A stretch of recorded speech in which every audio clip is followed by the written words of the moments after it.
전은주와 함께하는 지혜로운 예배생활. 네, 이제 다음 주면 사순절이 시작이 됩니다. 2월 17일이 제수요일이고 이 제수요일로부터 주일을 제외한 40일간을 사순절이라고 부릅니다. 주일은 주님이 부활하신 늘 기쁜 날이니까 제외를 합니다. 그렇다면 사순절은 어떤 의미를 가지고 있을까요? 이제 사순절이라고 하면 보통 예수님의 고난받으심, 죽으심을 묵상하면서 평소보다 조금 더 거룩하고 경건한 삶에 초점을 맞추고 좀 살아갈 것을 요청받는데요. 초대교회는 부활절 예배 때 예수 그리스도 안에서 새로운 생명, 영원한 구원을 주신 하나님의 뜻을 감사하고 기리면서 세례식을 베풀었다고 해요. 이를 위해서 부활절에 함께할 세례를 준비하면서 보내는 시기를 갖게 되었는데 이제 그 시간이 바로 사순절입니다. 네, 지난 시간에 소개를 해드린 것과 같이 사순절은 생명의 주기의 시작 지점이에요. 그래서 이 교회력이 나타내고 있는 기대, 성취, 선포, 배, 기대의 부분에 해당하는 것이거든요. 이러한 사순절은 우리가 흔히 참회 수요일 또는 재수요일이라고 부르는 날로부터 시작하는데요. 이 날이 확정된 것은 주후 6세기쯤이라고 해요. 그날에 사람들은 회개를 상징하는 베옷을 입고 그 위에 재를 뿌립니다. 보통 제가 듣기로 이 재는 전년도의 종려주일에 흔들었던 그 종려가지를 태워서 만든 재라고 하더라고요. 이것이 상징하는 것은 이제 회개를 의미하는 것으로서 교회는 이날 신자들의 머리 위에 재를 뿌린다거나 이마에 성호를 그으면서 너는 흑이니 흑으로 돌아갈 것임을 기억하라 라고 말하는 관습이 있었습니다. 네, 저도 미국에 있었을 때 제수요일에 수요 예배를 마치고 식당이나 뭐 이런 데를 가면 이마에 재로 십자가를 그은 사람들을 굉장히 쉽게 볼 수 있었거든요.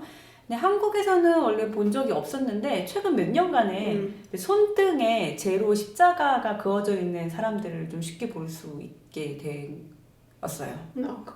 그랬어요. 한국에서는 아직도 또 교회력 자체에도 거부감을 갖고 계시거나 혹은 상징 행동 자체에도 거부감을 가지고 있는 경우들이 많아서 좀 이러한 의미들에 대한 조금 깊은 대화들이 조금 더 필요하지 않을까? 네, 그런 생각을 해봅니다. 이 사순절 기간에 부활절 때 세례를 위해서 훈련받고 있는 세례 후보자들에게 특별히 금식할 것을 요구했다고 하는데요. 후에 이 금식이 교회의 모든 경건한 백성들에게도 요구가 되었다고 합니다. 4세기에는 사순절 기간 동안 모든 교인들이 세례받을 사람들과 함께 금식에 동참하는 것이 관습이 되었어요. 그러니까 금식이 초점이 아니라 세례가 개인적인 의식이 아니라 공동체적인 의식이다라는 것을 인식하는 거죠. 어거스틴 때에 이르러서는 세례와 상관없이 모든 그리스도인들이 주님의 순환에 접하고 머무르는 준비의 기간으로 이 사순절이 발전하게 되는데요. 그래서 사순절이 이제 시간이 흐를수록 엄숙한 예배 그리고 이렇게 그리스도인들의 경건한 생활을 계속 강조하게 된 것 같아요. 그것들이 이제 계속적으로 영향을 주면서 기독교인들은 자신을 부정하고 참회하는 기간으로 지키게 되었고요. 어쩌면 부활절 그리고 생명을 얻게 될 이들과 한 몸 안에서 함께 기뻐할 수 있었던 부분들이 상당히 좀 개인적으로 축소된 건 아닌가 싶기도 합니다. 네, 그렇죠. 여전히 많은 교회들이 부활절에 요즘에도 세례식을 많이 하고 있잖아요. 하지만 이 개인의 구원을 공동체가 함께 기뻐하고 남이 세례받는 것을 그냥 보는 정도로만 그치고 있는 건 아닌가 하는 생각이 듭니다. 따라서 이 사순절 기간 동안 세례받는 이들 뿐만이 아니라 신자 스스로가 세례의 의미를 기억하고 내가 그리스도와 함께 죽었고 다시 살았지라는 이 부활 신앙을 풍성하게 누릴 수 있도록 재강조하는 포인트도 필요하다고 생각을 해요. 사순절이 어떤 이들에게는 이렇게 세례를 위한 준비 기간으로도 어떤 사람들에게는 자신과 다른 이들 또 하나님과의 화해를 위한 기간으로 그리고 그리스도 안에서 내가 누구인가 하는 것을 끊임없이 재확인하는 시즌으로 보낼 수 있다는 것도 알아주셨으면 좋겠습니다. 이 디다케라는 책을 보면 구체적으로 세례 대상자들을 위한 입교 문답 교육과 금식 기간을 거치면서 세례를 준비하는 것에 대한 언급이 있는데요. 근데 그 학습 내용이 굉장히 직설적이어서 좀 흥미를 갖게 되었습니다. 내용이 이렇거든요. 당시 사제는 세례를 받을 자에게 이렇게 물었다. 당신은 사단과 그의 모든 일들과 절교하시겠습니까? 그러면 세례를 받는 자는 사탄이 있는 방향을 상징하는 서쪽으로 향하여 서서 나는 사탄과 그의 모든 일들과 절교하겠습니다 라고 선언하고 나서 그와의 관계를 끊는 표시로서 사단의 얼굴이라 생각하면서 바닥에 침을 뱉어 퇴! 네. 아, 시원해. 그쵸? 퇴! 이렇게. 웨버 박사님은 오늘 난 세례식에서도 이렇게 질문할 수 있었으면 좋겠다라고 말을 합니다. 당신은 사탄과 절교하며 하나님을 반역하는 그의 모든 악한 영적 세력들과도 절교하시겠습니까?